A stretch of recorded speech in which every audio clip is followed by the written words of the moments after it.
ಶುರುವಾಗಿದೆ ಗವರ್ನರ್ ಹಾಗೂ ಗೌರ್ಮೆಂಟ್ ನಡುವಿನ ಜಟಾಪಟಿ. ಈಗಾಗಲೇ ಜಂಟಿ ಅಧಿವೇಶನವನ್ನ ಉದ್ದೇಶಿಸಿ ತಾನು ಭಾಷಣ ಮಾಡೋದಿಲ್ಲ ಅನ್ನುವಂತಹ ಸ್ಪಷ್ಟೀಕರಣವನ್ನ ರಾಜ್ಯಪಾಲರು ನೀಡಿದ್ದಾರೆ.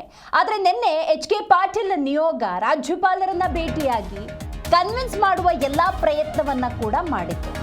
ಇದೆಲ್ಲದರ ನಡುವೆ ಬಹಳ ಮುಖ್ಯವಾಗಿ ಆ ಭಾಷಣದ 11 ಪ್ಯಾರವನ್ನ ಕೈ ಬಿಡುವಂತೆ ಪಟ್ಟು ಹಿಡಿದಿದ್ದಾರೆ. ಸರ್ಕಾರದ ಭಾಷಣದ ಬಗ್ಗೆ ರಾಜ್ಯಪಾಲರ ತಕರಾರು ಮುಂದುವರೆದಿದೆ.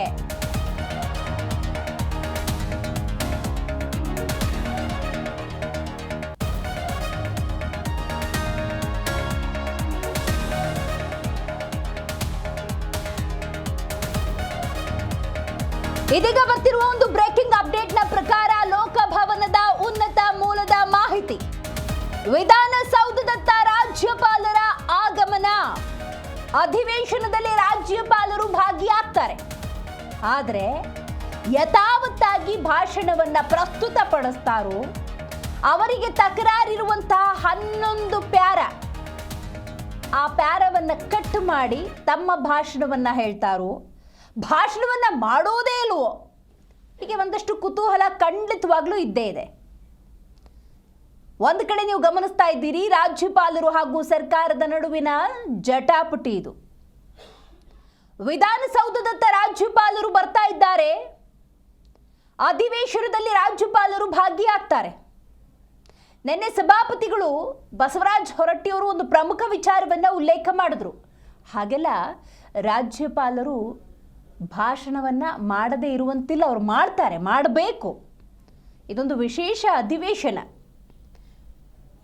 ಈ ಅಧಿವೇಶನದಲ್ಲಿ ಆಗು ಹೋಗುಗಳ ಚರ್ಚೆ ಆಗಬೇಕು ಅನ್ನೋದಾದರೆ ಇರುವಂಥ ಪ್ರತೀತಿಯ ಪಾಲನೆ ಅನ್ನೋದಾಗಬೇಕು ಅಂತ ಹೇಳ್ತಾ ಇದ್ರು. ಆದರೆ ಇದರ ನಡುವೆ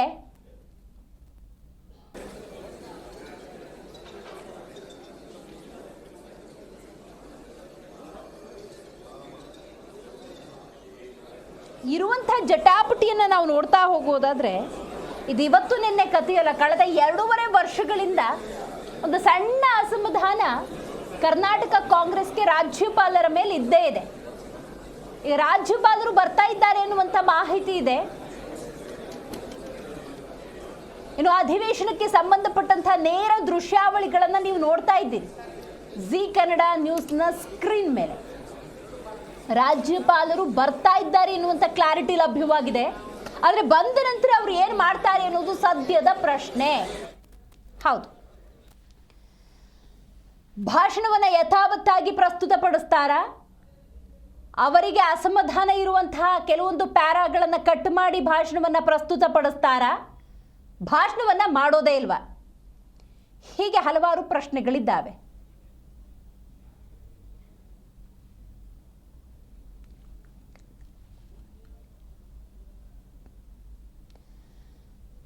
ಮುಖ್ಯಮಂತ್ರಿ ಸಿದ್ದರಾಮಯ್ಯನವರು ಹಾಗೇನೆ ಸಚಿವ ಪ್ರಿಯಾಂಕ್ ಖರ್ಗೆ ಹಾಗೇನೆ ಸ್ಪೀಕರ್ ರಾಜ್ಯಪಾಲರನ್ನ ಬರಮಾಡಿಕೊಳ್ಳೋದಕ್ಕೆ ವಿಧಾನಸೌಧದ ಹೊರಭಾಗದಲ್ಲಿ ಕಾಯ್ತಾ ಇದ್ದಾರೆ.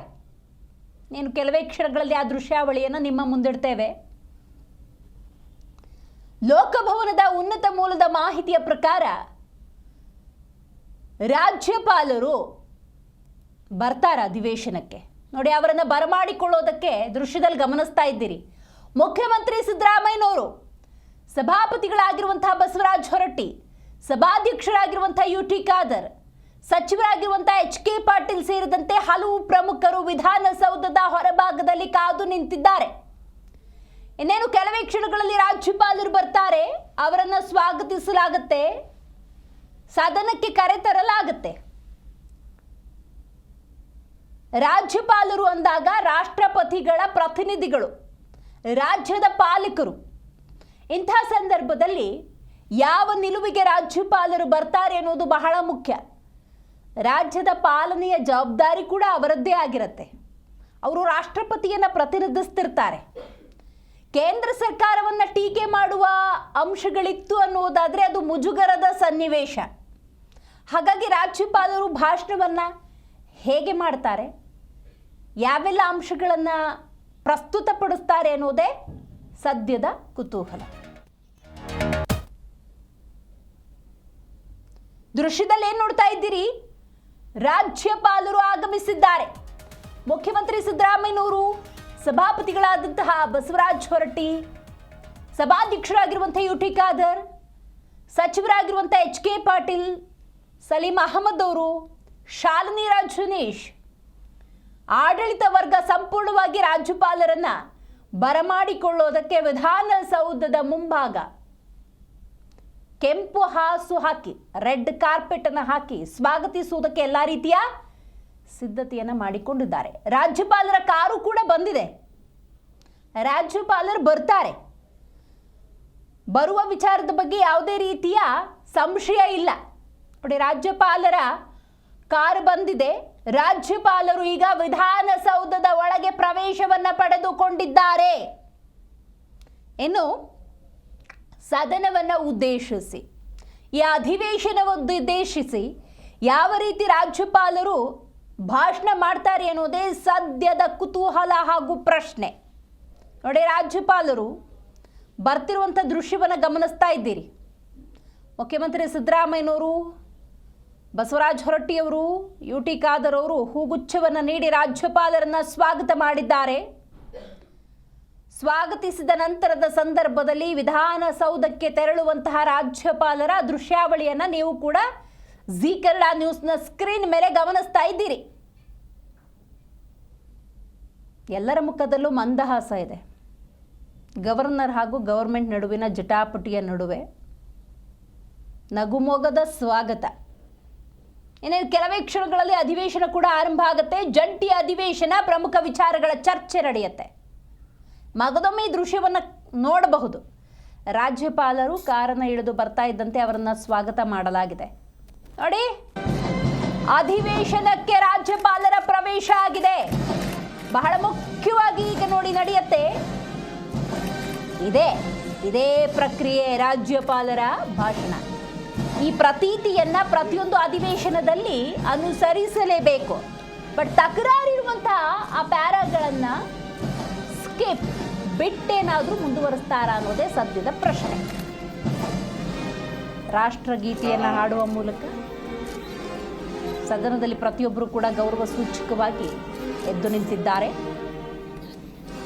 ನಂತರ ಅಧಿವೇಶನದ ಪ್ರಕ್ರಿಯೆ ಆರಂಭ ಆಗುತ್ತೆ.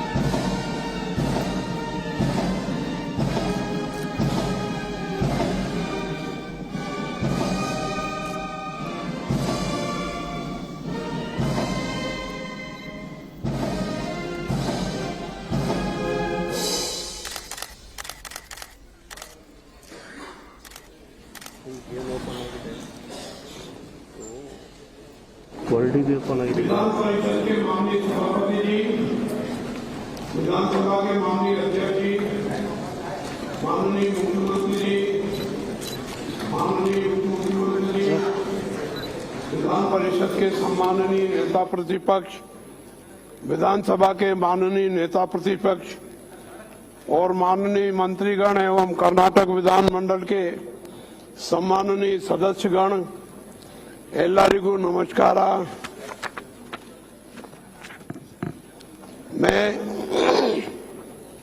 मैं राज्य विधानमंडल के संयुक्त अधिवेशन में आप सभी का हार्दिक स्वागत करता हूं. मुझे कर्नाटक विधानमंडल के एक और संयुक्त सत्र को संबोधित करते हुए हर्ष की अनुभूति हो रही है. कुल मिलाकर राज्य की आर्थिक, सामाजिक और भौतिक विकास की गति दोगुना करने के लिए मेरी सरकार पूरी तरह प्रतिबद्ध है. जय हिंद, जय कर्नाटक.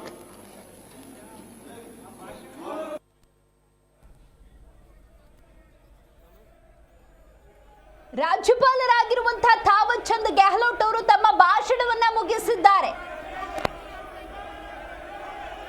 ರಾಜ್ಯಪಾಲರು ಭಾಷಣವನ್ನ ಮಾಡ್ತಾರಾ ಇಲ್ವಾ ಅನ್ನುವಂತ ಕುತೂಹಲಕ್ಕೆ ತೆರೆ ಬಿದ್ದಿದೆ. ಸದನದ ಈ ಅಧಿವೇಶನದ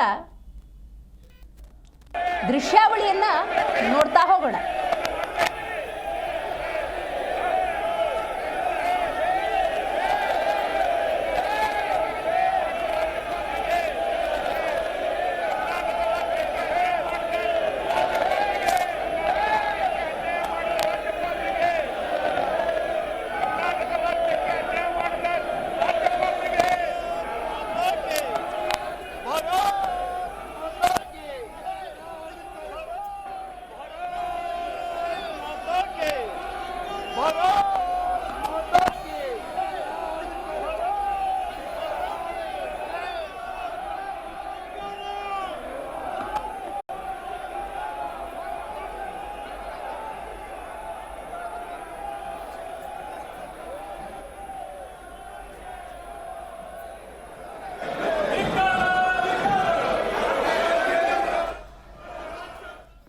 ಕುತೂಹಲ ಇತ್ತು, ರಾಜ್ಯಪಾಲರು ಇವತ್ತು ಬರ್ತಾರಾ ಇಲ್ವಾ ಅಂತ ಹೇಳಿ.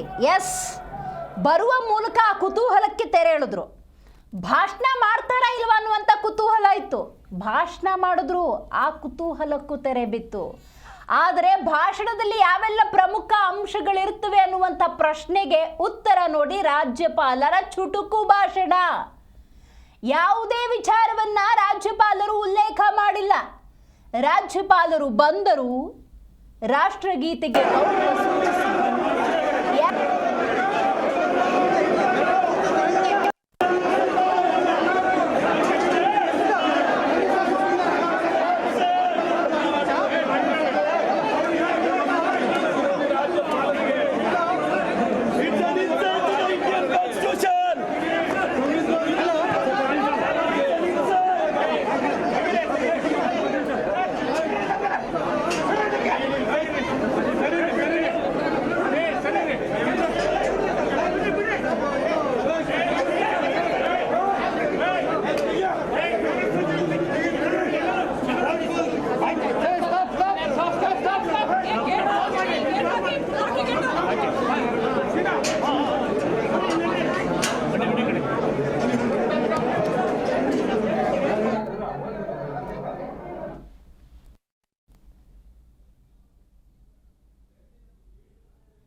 ರಾಜ್ಯಪಾಲರ ನಡೆಗೆ ಬಹಳ ವಿರೋಧ ವ್ಯಕ್ತವಾಗಿದೆ. ವಿಧಾನಸೌಧದಿಂದ ತೆರಳಿದ್ದಾರೆ ರಾಜ್ಯಪಾಲರು ಥಾವರ್ ಚಂದ್ ಗೆಹ್ಲೋಟ್. ವಿಧಾನಸೌಧದಲ್ಲಿ ಕಾಂಗ್ರೆಸ್ ಶಾಸಕರು ತಮ್ಮ ಆಕ್ರೋಶವನ್ನ ಹೊರಹಾಕಿದ್ದಾರೆ, ಅಸಮಾಧಾನವನ್ನ ಹೊರಹಾಕ್ತಾ ಇದ್ದಾರೆ. ರಾಜ್ಯಪಾಲರ ನಡೆಯ ಬಗ್ಗೆ ತಮ್ಮ ಆಕ್ರೋಶವನ್ನ ಹೊರಹಾಕ್ತಾ ಇದ್ದಾರೆ. ಮಾತ್ರವಲ್ಲ, ಕರ್ನಾಟಕ ಕಾಂಗ್ರೆಸ್ನ ಆಡಳಿತದ ಕುರಿತಂತೆ ಭಾಷಣ ಮಾಡದ ರಾಜ್ಯಪಾಲರ ನಡೆಗೆ ಧಿಕ್ಕಾರ ಅನ್ನುವಂತಹ ಘೋಷಣೆಗಳನ್ನು ಕೂಗ್ತಾ ಇದ್ದಾರೆ. ಹೌದು, ಸರ್ಕಾರದ ಭಾಷಣವನ್ನ ಓದದೆ ಹೊರಟಿದ್ದಾರೆ ರಾಜ್ಯಪಾಲರಾಗಿರುವಂತಹ ಗೆಹ್ಲೋಟ್. ಕೇವಲ ಸ್ವಾಗತ ಕೋರಿ ಸದನದಲ್ಲಿ ಕೇವಲ ಸ್ವಾಗತ ಕೋರಿ ರಾಜ್ಯಪಾಲರು ತಮ್ಮ ಭಾಷಣವನ್ನೇ ಮುಗಿಸಿಬಿಟ್ರು. ಅಧಿವೇಶನದಲ್ಲಿ ರಾಜ್ಯಪಾಲರ ಭಾಷಣ ಮುಕ್ತಾಯಗೊಂಡಿದೆ. ಕೇವಲ 2 ಸಾಲಿಗಷ್ಟೇ ಸೀಮಿತ. ಕೆಲ ಅಂಶವನ್ನ ಹೇಳಿ ಭಾಷಣವನ್ನೇ ಮುಗಿಸಿಬಿಟ್ರು ರಾಜ್ಯಪಾಲ ಥಾವರ್ ಚಂದ್ ಗೆಹ್ಲೋಟ್. ಅಧಿವೇಶನದಲ್ಲಿ ಸರ್ಕಾರ ಕೊಟ್ಟಿರುವಂತಹ ಭಾಷಣವನ್ನ ಓದೋದಕ್ಕೆ ಯಾವುದೇ ರೀತಿಯ ಒಪ್ಪಿಗೆಯನ್ನ ರಾಜ್ಯಪಾಲರು ಸೂಚಿಸಿರಲಿಲ್ಲ. ಇನ್ನು ಸಾಂಪ್ರದಾಯಿಕವಾಗಿ ಇರುವಂತಹ ಪದ್ಧತಿಯನ್ನ ರಾಜ್ಯಪಾಲರಾಗಿರುವಂತಹ ಘನತೆವೆತ್ತ ಸ್ಥಾನದಲ್ಲಿರುವಂತಹ ರಾಜ್ಯಪಾಲರು ಪರಿಪಾಲನೆ ಮಾಡಲೇಬೇಕು, ಅದಕ್ಕೆ ಬಂದ್ರು. ತಮಗೇನನ್ನಿಸ್ತು ಅದನ್ನ ಮಾಡಿದ್ರು, ಹೋದ್ರು. ಜಂಟಿ ಅಧಿವೇಶನದಲ್ಲಿ ಉದ್ದೇಶಿಸಿ ರಾಜ್ಯಪಾಲರು ಭಾಷಣವನ್ನ ಮಾಡಿದ್ದಾರೆ. ಆದ್ರೆ ಅದು 2 ಸಾಲಿಗಳಿಗಷ್ಟೇ ಸೀಮಿತವಾಗಿತ್ತು. ಹಾಗಾಗಿ ಗವರ್ನರ್ಗಳಿಗೆ ಕಾಂಗ್ರೆಸ್ ಶಾಸಕರು ವಿರೋಧ ವ್ಯಕ್ತಪಡಿಸಿದ್ದಾರೆ. ಕೇವಲ ಈ ಜಂಟಿ ಅಧಿವೇಶನಕ್ಕೆ ಸ್ವಾಗತ ಕೋರಿ ತಮ್ಮ ಭಾಷಣವನ್ನ ಮುಗಿಸ್ಬಿಟ್ರು ರಾಜ್ಯಪಾಲರಾಗಿರುವಂತಹ ಥಾವರ್ ಚಂದ್ ಗೆಹ್ಲೋಟ್. ವಿಧಾನಸೌಧದಲ್ಲಿ ಭಾರಿ ಹೈ ಡ್ರಾಮಾ ನಡೀತಾ ಇದೆ. BK ಹರಿಪ್ರಸಾದ್ ಅವರಂತೂ ರಾಜ್ಯಪಾಲರಿಗೆ ಅಡ್ಡ ನಿಂತ್ಕೊಂಡ್ಬಿಟ್ಟಿದ್ರು. ರಾಜ್ಯಪಾಲರು ಭಾಷಣ ಮುಗಿಸಿ ಹೊರಗೆ ಬರ್ತಾ ಇದ್ದಂತೆ ಆ ರೆಡ್ ಕಾರ್ಪೆಟ್ ಹಾಕಿದ್ರು ನೋಡಿ, ಅಲ್ಲೆಲ್ಲ ಕಾಂಗ್ರೆಸ್ನ ನಾಯಕರು ರಾಜ್ಯಪಾಲರಿಗೆ ಧಿಕ್ಕಾರ ಅನ್ನುವಂಥ ಘೋಷಣೆಗಳನ್ನು ಕೂಗ್ತಾ ಇದ್ರು. ಒಂದು ಕಡೆ BJP ನಾಯಕರು ಅವರು ಕೈ ಮುಗಿದು ರಾಜ್ಯಪಾಲರನ್ನು ಕಳುಹಿಸಿಕೊಡುವಂಥ ಪ್ರಯತ್ನವನ್ನು ಮಾಡಿದ್ರು. ಸಾಂಪ್ರದಾಯಿಕವಾಗಿ ಇರುವಂತಹ ಏನು ಜಂಟಿ ಅಧಿವೇಶನ ಅಂದಾಗ ರಾಜ್ಯಪಾಲರು ಬರಬೇಕು, ಭಾಷಣ ಮಾಡಬೇಕು ಅನ್ನೋದೇನಿದೆ ಅದನ್ನು ಮುಗಿಸಿದ್ರು.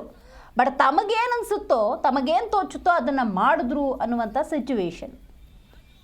ಯಾಕಂದರೆ ಕೇಂದ್ರಕ್ಕೆ ಸಂಬಂಧಪಟ್ಟಂತೆ ಮುಜುಗರ ತರುವಂಥ ಕೆಲವೊಂದು ಅಂಶಗಳಿದ್ದ ಹಿನ್ನೆಲೆಯಲ್ಲಿ ಅವುಗಳನ್ನು ಓದದೆ ಅಲ್ಲಿಂದ ತೆರಳಿದ್ದಾರೆ ರಾಜ್ಯಪಾಲರು. ಬಟ್ ಇಲ್ಲಿ ಗಮನಿಸಬೇಕು, BJP ಮತ್ತು ಕಾಂಗ್ರೆಸ್ನ ನಾಯಕರು ಈ ಒಂದು ಸಿಚುವೇಶನ್ನ ತಮ್ಮ ರಾಜಕೀಯ ಲಾಭಕ್ಕೆ ಹೇಗೆ ಬೇಕೋ ಹಾಗೆ ಬಳಸ್ಕೊಳ್ತಾರೆ. ನೀವು ಗಮನಿಸ್ಬೋದು, ಇದೇ ರಾಜ್ಯಪಾಲರು ಕಳೆದ 2.5 ವರ್ಷಗಳಿಂದ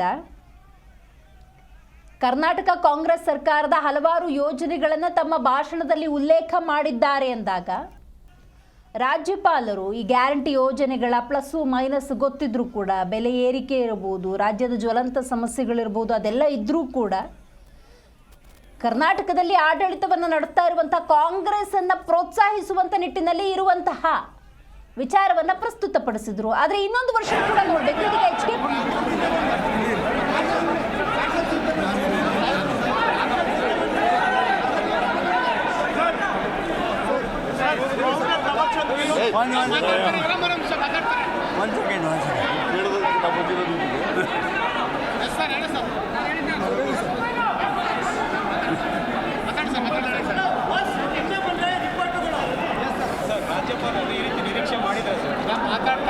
One second. Allah, let your friends get it.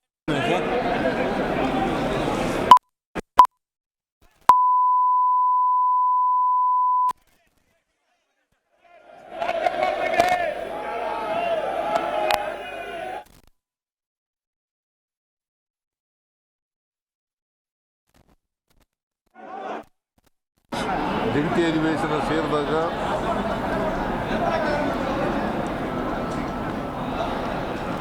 ಮತ್ತು ಹೊಸ ಸರ್ಕಾರ ಬಂದಾಗ ಜಂಟಿ ಅಧಿವೇಶನ ಉದ್ದೇಶಿಸಿ ಭಾಷಣ ಮಾಡ್ತಕ್ಕಂಥದ್ದು ಸಂವಿಧಾನದ ರೀತಿಯ ರಾಜ್ಯಪಾಲರ ಕರ್ತವ್ಯ. ಆರ್ಟಿಕಲ್ 176, 163 ಭಾಳ ಸ್ಪಷ್ಟವಾಗಿ ಹೇಳ್ತದೆ, ರಾಜ್ಯಪಾಲರು ಅವರು ತಯಾರು ಮಾಡಿದಂಥ ಭಾಷಣವನ್ನು ಓದಾಗಿಲ್ಲ. ಕ್ಯಾಬಿನೆಟ್ ಏನು ಪ್ರಿಪೇರ್ ಮಾಡಿಕೊಡ್ತದೆ, ಸರ್ಕಾರದ ಸಚಿವ ಸಂಪುಟ ಏನು ತಯಾರು ಮಾಡ್ತದೆ ಭಾಷಣ, ಆ ಭಾಷಣವನ್ನು ಓದಲೇಬೇಕು.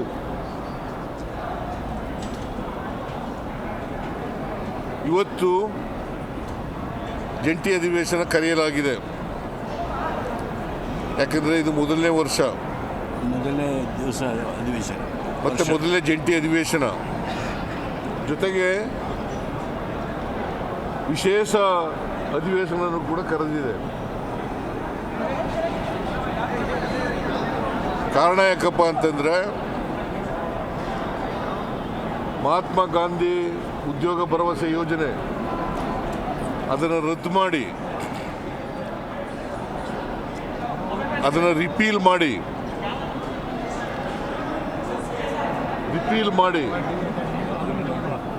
VB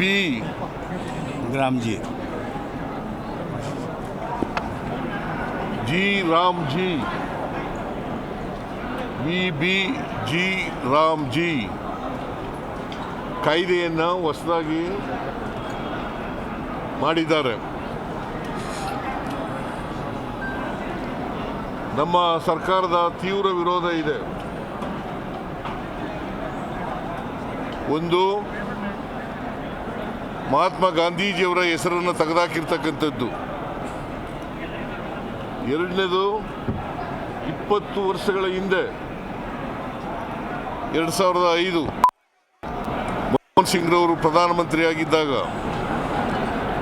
ಅವರು ಡೈರೆಕ್ಟಿವ್ ಪ್ರಿನ್ಸಿಪಲ್ಸ್ನಲ್ಲಿರ್ತಕ್ಕಂಥ ಸಂವಿಧಾನದ ನಿರ್ದೇಶನಗಳಲ್ಲಿರ್ತಕ್ಕಂಥ right to work, right to right to food, right to education, right to information,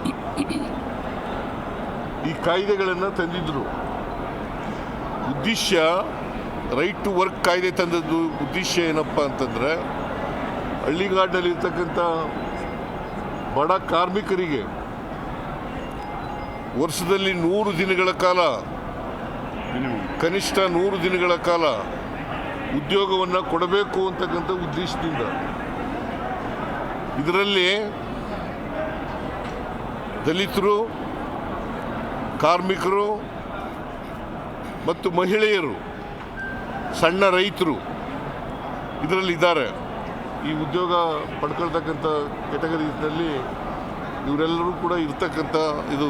ವಿಶೇಷವಾಗಿ 53% ಮಹಿಳೆಯರಿದ್ದಾರೆ, 78% ದಲಿತರಿದ್ದಾರೆ. ಇವ್ರಿಗೆ ಉದ್ಯೋಗ ಕೊಡ್ತೀವಿ ಅಂತಕ್ಕಂಥ ಖಾತ್ರಿ ಇಲ್ಲ. ಅವರು ಕೇಳಿದ ಜಾಗದಲ್ಲಿ ಅವ್ರ ಊರಿನಲ್ಲೇ ಅಥವಾ ಅವ್ರ ಜಮೀನುಗಳಲ್ಲೇ, ಸಣ್ಣ ರೈತರಾದರೆ ಅವ್ರ ಜಮೀನುಗಳಲ್ಲೇ ಅವರು ಕೆಲಸ ಮಾಡ್ಬೋದಾಗಿತ್ತು. ಇದನ್ನು ರದ್ದು ಮಾಡಿದ್ದಾರೆ. ಯಾಕಂತಂದರೆ ಈಗಿನ VBG ರಾಮ್ಜಿ ಕಾಯ್ದೆನಲ್ಲಿ ಕೇಂದ್ರ ಸರ್ಕಾರ ತೀರ್ಮಾನ ಮಾಡಬೇಕು. ಕೇಂದ್ರ ಸರ್ಕಾರ ಎಲ್ಲಿ ಕೆಲಸ ಮಾಡಬೇಕು ಅಂತಂದರೆ ಅಲ್ಲಿ ಮಾಡಬೇಕು.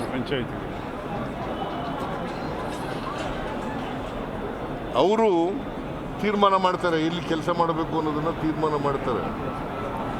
ಆಮೇಲೆ 365 ದಿನಗಳು ಯಾವಾಗ ಕೆಲಸ ಕೇಳಿದ್ರು ಕೊಡಬಹುದಾಗಿತ್ತು, ಯಾವಾಗ ಕೆಲಸ ಕೇಳಿದ್ರು ಕೂಡ ಕೊಡಬೇಕಾಗಿತ್ತು. ಅದು ಸರ್ಕಾರದ ಕರ್ತವ್ಯ. ಜೊತೆಗೆ ಆಕ್ಷನ್ ಪ್ಲ್ಯಾನ್ ಮಾಡ್ತಕ್ಕಂಥದ್ದು ಆಯಾಯ ಪಂಚಾಯಿತಿಗಳು, ಆಕ್ಷನ್ ಪ್ಲ್ಯಾನ್ ಮಾಡ್ತಕ್ಕಂಥದ್ದು ಪಂಚಾಯಿತಿಗಳು, ಗ್ರಾಮ ಸಭೆಗಳು. ಇದನ್ನು ಈ ಕಾಯ್ದೆನಲ್ಲಿ, ಹೊಸ ಕಾಯ್ದೆನಲ್ಲಿ ರಾಮ್ಜಿ VBG ರಾಮ್ಜಿ ಕಾಯ್ದೆನಲ್ಲಿ ಇಲ್ಲ. ವಿರೋಧ ಪಕ್ಷದವರು ಅದನ್ನು ಉದ್ದೇಶಪೂರ್ವಕವಾಗಿ ಡಿಫೆಂಡ್ ಮಾಡ್ಕೋತಾ ಇದ್ದಾರೆ. ಯಾಕಂತಂದರೆ ಇವ್ರಿಗೆ ಯಾವುದೇ ಸ್ವಾತಂತ್ರ್ಯ ಇಲ್ಲ. ವಿರೋಧ ಪಕ್ಷದವರಿಗೆ ಕೇಂದ್ರ ಏನು ಮಾಡಿದ್ರು ಕೂಡ ಅದನ್ನು ಮಾಡಬೇಕು ಅಂತಕ್ಕಂಥದ್ದು, ಅದನ್ನು ಒಪ್ಕೋಬೇಕು ಅಂತಕ್ಕಂಥದ್ದು, ಅದನ್ನು ಸಮರ್ಥನೆ ಮಾಡ್ಕೋಬೇಕು ಅಂತಕ್ಕಂಥದ್ದು ಇವರಲ್ಲಿ ಇರ್ತಕ್ಕಂಥ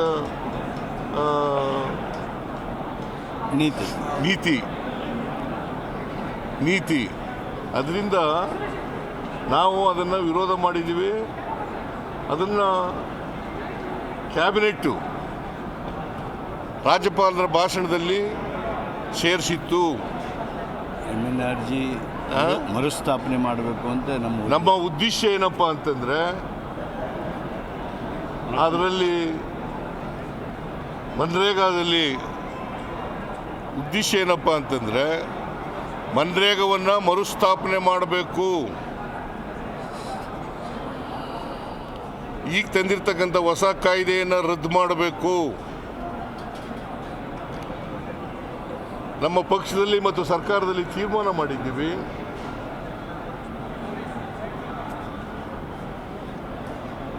ಮನ್ರೇಗವನ್ನು ಮತ್ತೆ ಪುನರ್ಸ್ಥಾಪನೆ ಮಾಡೋವರೆಗೆ ಹೋರಾಟ ನಿರಂತರವಾಗಿ ನಡೀತದೆ.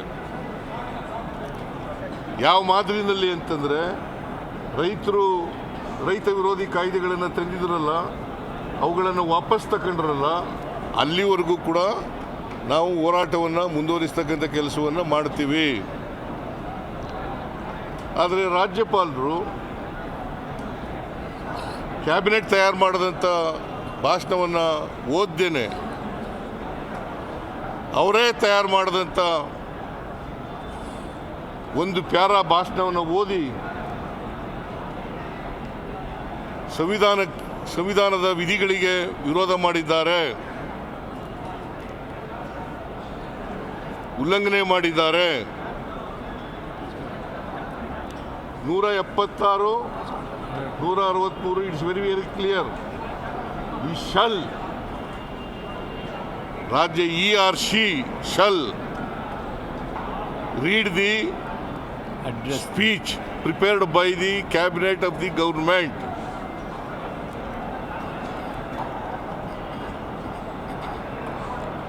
ಇದು ಇರ್ತಕ್ಕಂಥ ವಾಸ್ತವ ಪರಿಸ್ಥಿತಿ. ಇದು ಸಂವಿಧಾನದ ಉಲ್ಲಂಘನೆ ಆಗಿದೆ, ಸಂವಿಧಾನದ ಅಪಮಾನ ಆಗಿದೆ, ಮತ್ತೆ ಜನ ಪ್ರತಿನಿಧಿಗಳ ಸಭೆಗೆ ಅವಮಾನ ಆಗಿದೆ. ಇದು ಮೊದಲಿಂದ ನಡ್ಕೊ ಬಂದಿರತಕ್ಕಂಥ ಪದ್ಧತಿ. ಸಂವಿಧಾನ ಬಂತವಿಂದ ಅಸೆಂಬ್ಲಿಗಳು, ಪಾರ್ಲಿಮೆಂಟ್ಗಳು ಪ್ರಾರಂಭ ಆದಮೇಲೆ ನಡ್ಕೊ ಬಂದಿರತಕ್ಕಂಥ ಸಂವಿಧಾನ ಬದ್ಧವಾದಂಥ ವಿಚಾರ. ಇದನ್ನ ಉಲ್ಲಂಘನೆ ಮಾಡಿದ್ದಾರೆ. ಇದನ್ನ ನಮ್ಮ ಸರ್ಕಾರ ಪ್ರತಿಭಟನೆ ಮಾಡ್ತದೆ, ನಮ್ಮ ಪಕ್ಷ ಪ್ರತಿಭಟನೆ ಮಾಡ್ತದೆ, ನಮ್ಮ MLAಗಳು ಪ್ರತಿಭಟನೆ ಮಾಡ್ತಾರೆ, MLCಗಳು ಪ್ರತಿಭಟನೆಯನ್ನು ಮಾಡ್ತಾರೆ. ಇಡೀ ರಾಜ್ಯದಲ್ಲಿ ನಾವು ಹೋರಾಟವನ್ನು ಹಮ್ಮಿಕೊಂಡಿದ್ದೀವಿ. ರಾಜ್ಯಪಾಲರು ಕೇಂದ್ರ ಸರ್ಕಾರದ ಕೈಗೊಂಬೆಯಂತೆ ವರ್ತಿಸಿದ್ದಾರೆ.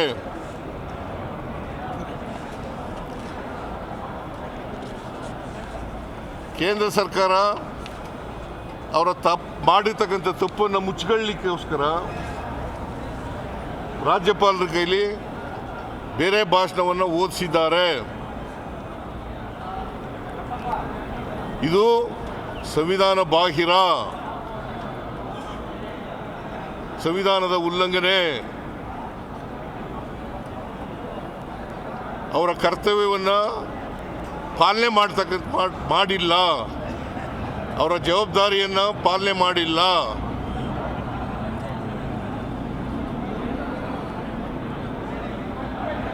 ನಾವು ಓದಿರ್ತಕ್ಕಂಥ ಭಾಷಣ ಈಗಾಗಲೇ ಎಲ್ಲ MLAಗಳಿಗೆ MLCಗಳಿಗೆ ಡಿಸ್ಟ್ರಿಬ್ಯೂಟ್ ಮಾಡಿದ್ದೀವಿ.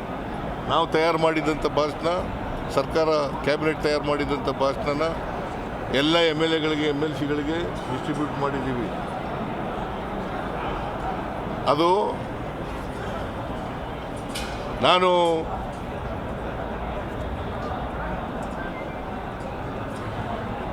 ಮತ್ತೆ ನಿಮ್ಮ ಜೊತೆ ಮಾತಾಡ್ತೀನಿ. ನಾನು ಗಾಂಧೀಜಿ ಹೆಸರನ್ನು ಕೂಡ ತೆಗೆದುಬಿಟ್ಟಿದ್ದಾರೆ.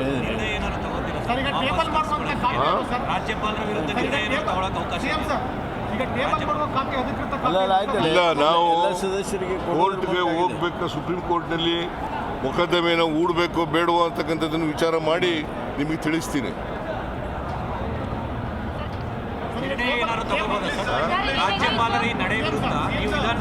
ಇಲ್ಲ, ನಾನು ಈಗ ಕೂತ್ಕೊಂಡು ಮಾತಾಡ್ತೀನಿ, ಬೇರೆ ಮಂತ್ರಿಗಳ ಜೊತೆ ಮಾತಾಡ್ತೀನಿ, ಲಾ ಮಿನಿಸ್ಟರ್ ಜೊತೆ ಮಾತಾಡ್ತೀನಿ.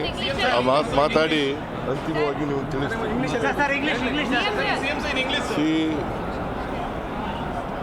ಎವ್ರಿ ನ್ಯೂ ಇಯರ್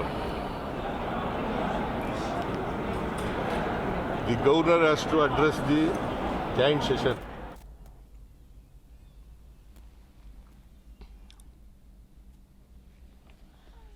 ರಾಜ್ಯಪಾಲರ ನಡೆಗೆ ಮುಖ್ಯಮಂತ್ರಿ ಸಿದ್ದರಾಮಯ್ಯನವರು ಭಾರಿ ಆಕ್ರೋಶವನ್ನು ವ್ಯಕ್ತಪಡಿಸಿದ್ದಾರೆ. ಸರ್ಕಾರ ಕೊಟ್ಟಂತಹ ಭಾಷಣ ರಾಜ್ಯಪಾಲರು ಓದಲೇಬೇಕು. ಆರ್ಟಿಕಲ್ 176 ಅದನ್ನೇ ಹೇಳುತ್ತೆ. ಸದನದಲ್ಲಿ ಭಾಷಣ ಮಾಡುವುದು ರಾಜ್ಯಪಾಲರ ಕರ್ತವ್ಯ. ಆ ಕರ್ತವ್ಯ ಪಾಲನೆಯನ್ನ ರಾಜ್ಯಪಾಲರು ಮಾಡಿಲ್ಲ. ರಾಜ್ಯಪಾಲರು ತಯಾರು ಮಾಡಿದ ಭಾಷಣವನ್ನು ಓದೋ ಹಾಗಿಲ್ಲ. ಈಗ ಬಂದು 2 ಲೈನ್ ಹೇಳಿ ಹೋದ್ರಲ್ಲ, ಅದು ಅವರೇ ತಯಾರು ಮಾಡಿಕೊಂಡಿರುವುದು. ಸಂವಿಧಾನದ ವಿರುದ್ಧ ರಾಜ್ಯಪಾಲರು ನಡೆದುಕೊಂಡಿದ್ದಾರೆ. ವರ್ಷದ ಮೊದಲ ಅಧಿವೇಶನದಲ್ಲಿ ಭಾಷಣ ಮಾಡಬೇಕು. ಕ್ಯಾಬಿನೆಟ್ ತಯಾರು ಮಾಡುವಂತಹ ಭಾಷಣವನ್ನ ರಾಜ್ಯಪಾಲರು ಅಧಿವೇಶನದಲ್ಲಿ ಉಲ್ಲೇಖ ಮಾಡಬೇಕು, ಭಾಷಣ ಮಾಡಬೇಕು. ಇವತ್ತದು ಮಾಡಿಲ್ಲ, ಸಂವಿಧಾನದ ಉಲ್ಲಂಘನೆ ಆಗಿದೆ. ಈಗ ನಾನು ಕಾನೂನು ಸಚಿವರ ಹತ್ರ ಕೂಡ ಮಾತಾಡ್ತೀನಿ ಅನ್ನುವಂತ ಸ್ಪಷ್ಟೀಕರಣವನ್ನ ಮುಖ್ಯಮಂತ್ರಿ ಸಿದ್ದರಾಮಯ್ಯನವರು ಕೊಟ್ಟಿದ್ದಾರೆ. गुना करने के लिए मेरी सरकार पूरी तरह प्रतिबद्ध है. जय हिंद, जय कर्नाटक.